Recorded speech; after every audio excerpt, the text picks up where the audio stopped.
Hello. Some years ago, I attended a lecture given by an eminent neurosurgeon.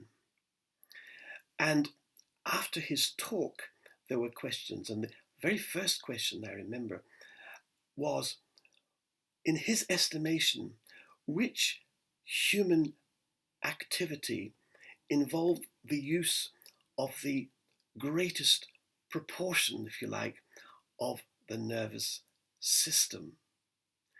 And he replied without hesitation, playing a musical instrument, and especially the violin. The violin is such a complex instrument.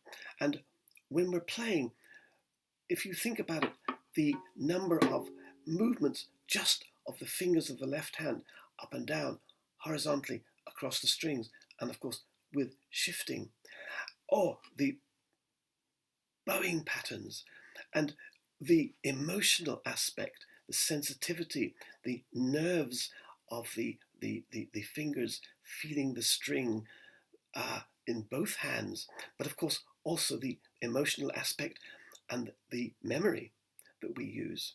And so playing the violin is an extremely complex system, if you like, of so many activities working concurrently to produce the performance that we wish to give. And it's for this reason that when we are expanding our technique, we are not thinking purely in terms of movements, but in terms of challenging our mental prowess, if you like, pushing the boundaries of our comfort zones ever further outwards. Getting into a routine, deciding on a routine of practicing and sticking to that routine so that every day we do similar things until we move on and to another routine, is therefore not a good idea. Much better to constantly challenge our mental faculties to adapt to new aspects. For example, when I'm practicing scales, changing the fingerings, practicing with different fingerings, with different bowings, with different rhythms, with a combination of all three. There are some aspects of technique which are particularly challenging. And one of these is the simple aspect of triplets, playing triplets. And the basic problem is that playing triplets starting down bow, that's ever so simple. But doing the same thing starting up bow seems to have some kind of extra dimension to it, something which is a little bit more challenging.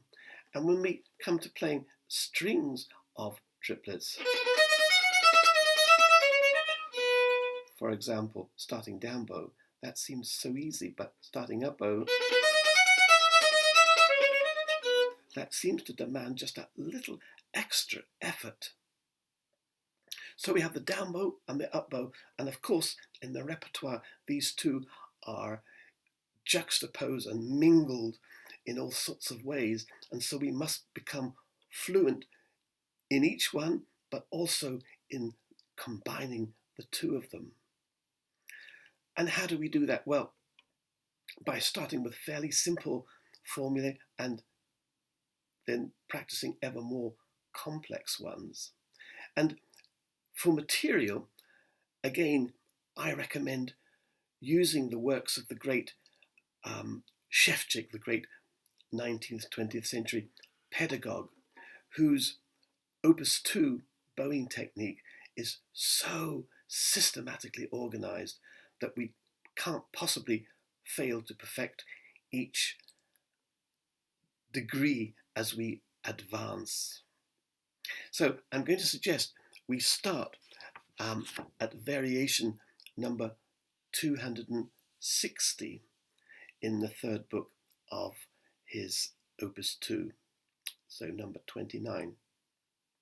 Variation 260 is quite simple because it's only with down bow triplet fragments.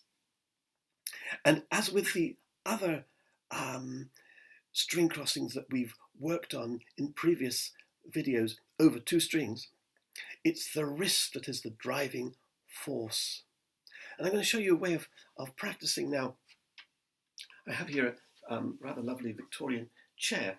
I'm going to rest my arm on the top of it so that the hand is just flopping down like that. And this is how I'm going to practice these different formulas using just the wrist. And I'm not keeping the rest of the arm stiff or still in any way. I'm just letting it react in the way it wants, but in a very neutral or passive way.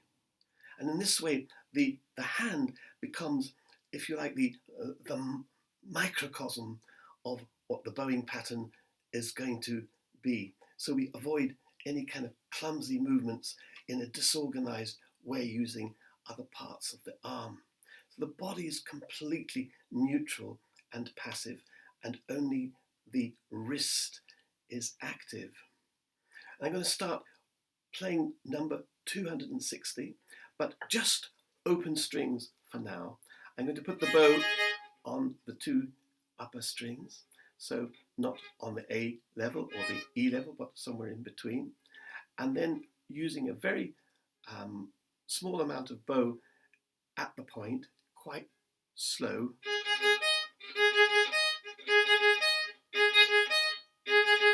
Using just the wrist, and then I can speed up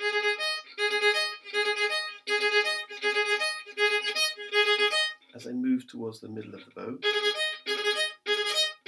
And I can let go of my chair, my crutch if you like. There, I've succeeded. And I should do it on the other strings as well. And after that, I'm not going to play 261 because that's a mirror image of 260. So I'm going to proceed just playing the even numbers for the time being. Later on, I'll come back and play the odd numbers. When I get to number 270, that's when the first up bow triplet fragment is introduced. And we have an extra note to give us a chance to get used to that idea. So 270 is, and the second bar starts up bow.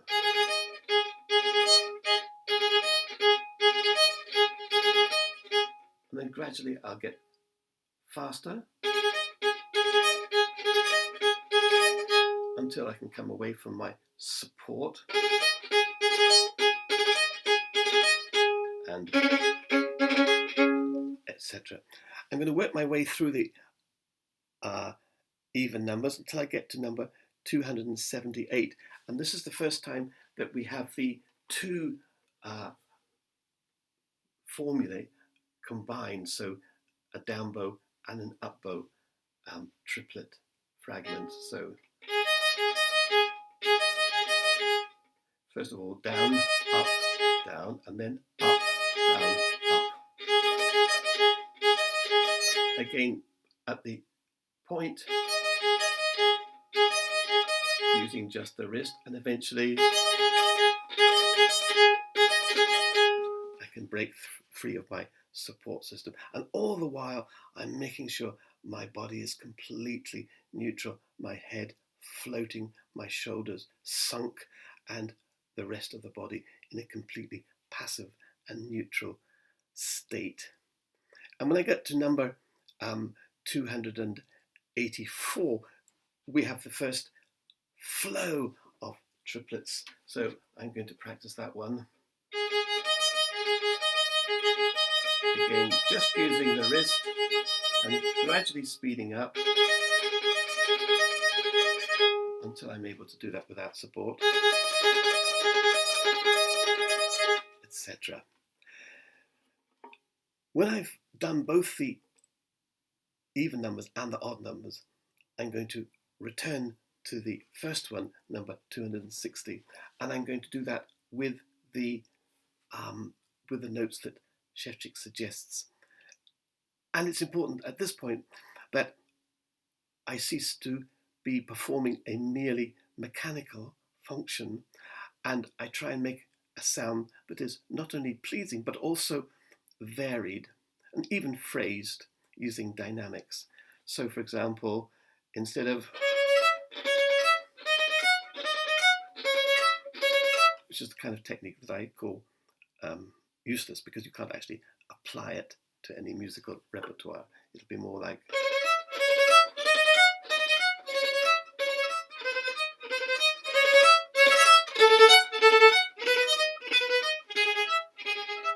something like that.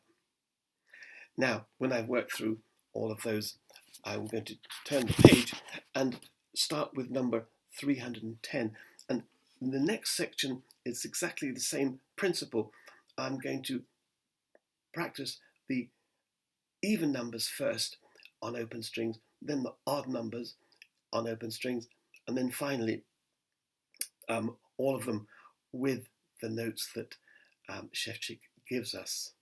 And the difference here is that we have slurs, starting with quite simple slurs and ending up with much more complex slurring patterns.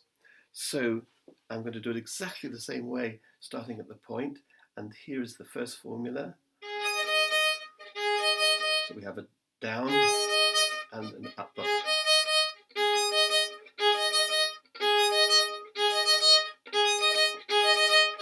And then by the time I can do it quite fast,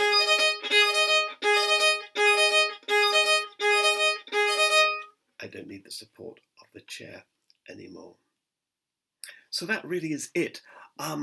Practicing triplets is, I find, endlessly amusing. And when we can do more and more complex patterns, we'll be much better equipped to cope with the repertoire when triplets come up. So I hope you enjoy your practicing.